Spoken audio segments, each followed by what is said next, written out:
तुमच्या तोंडाला चव नाही तर मग ही झणझणीत टोमॅटो चटणी एकदा नक्की बनवा। चला आज आपण फ्रेश हिरव्या टोमॅटोची चटणी बनवूया। बघा किती छान ताजे हिरवे टोमॅटो आले आहेत। याची चटणी खूपच चविष्ट लागते, भाकरी सोबत तर अजूनच मजा येते।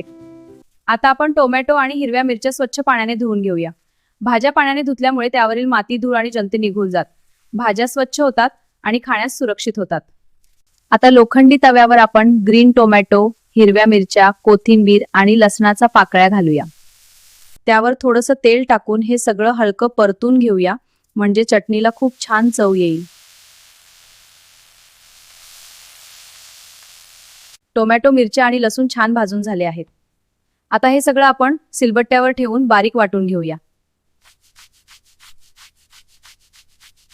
सिलबट्ट्यावर वाटल्यामुळे चटणीला खूप छान चव येते। चटणी जास्त बारीक नाही वाटायची, थोडी जाडसर ठेवायची, म्हणजे चव अजून वाढते। तुम्ही पण अशी झणझणीत चटणी बनवा आणि घरच्यांना खुश करा। अशी सोपी आणि झणझणीत चटणी आवडली तर लाईक आणि शेअर करायला विसरू नका।